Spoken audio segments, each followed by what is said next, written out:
Budget আকারে বড় হলেও এটা বাস্তবায়নের পরিষ্কার পথ নকশা দেয়া আছে বলে জানিয়েছেন অর্থমন্ত্রী আমির খসরু মাহমুদ চৌধুরী।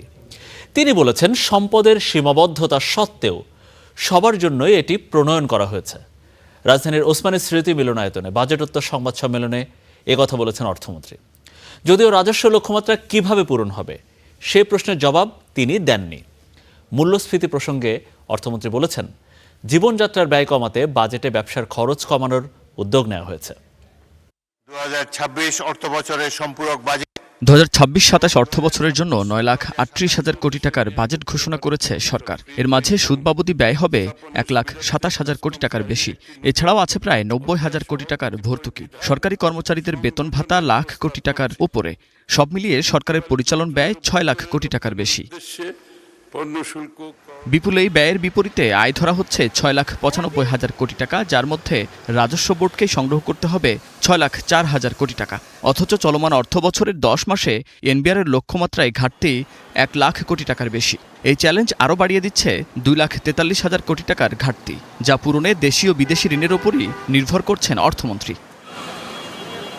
সম্মেলনে অর্থমন্ত্রী জানালেন, এসব চ্যালেঞ্জের মধ্যেই বাজেটকে ব্যতিক্রমী হিসেবে তুলে ধরছেন তিনি। সীমিত সম্পদের মধ্যেও জাতি বর্ণ নির্বিশেষে সকল মানুষের জন্য এই বাজেট প্রণয়ন করা হয়েছে। সম্পদের সীমাবদ্ধতাকে কাটিয়ে ওঠা খুব কঠিন হয়েছে আমাদের পক্ষে। এই সীমাবদ্ধতার মধ্যে এই উচ্চ আকাঙ্ক্ষা এবং সবাইকে একটা ইনক্লুসিভ বাজেট করতে গেলে এটা একটা কঠিন বিষয়।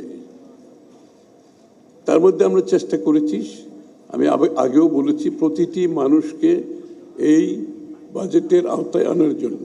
আমাদের এই সীমিত সম্পদের মধ্যে, সীমাবদ্ধতার মধ্যেও সকলের জন্য কম বেশি অ্যালোকেশন দেওয়া আছে, প্রোগ্রাম দেওয়া আছে এবং রোড ম্যাপ দেওয়া আছে।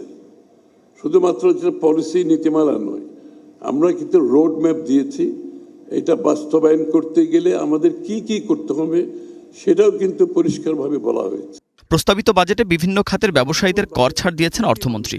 এর যৌক্তিকতা তুলে ধরে তিনি জানান, মূল্যস্ফীতি নিয়ন্ত্রণে ব্যবসার খরচ কমাতে গুরুত্ব দিয়েছেন তিনি। বন্দরে পণ্য খালাস সরবরাহ ব্যবস্থা ও দাপ্তরিক ব্যয় কমাতে পারলে বাজারেও স্বস্তি ফিরবে।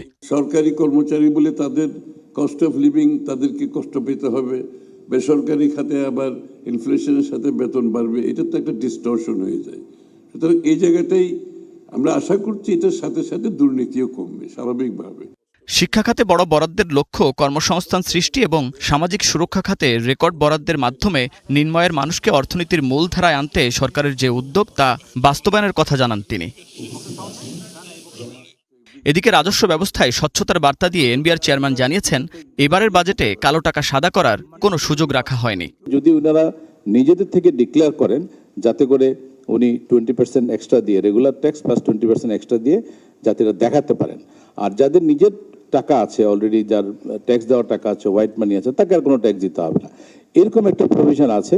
বাট এটা নিয়ে যদি আপত্তি থাকে, আমার মনে হয় স্যাররা এটা নিয়ে চিন্তা ভাবনা করবেন আর কি।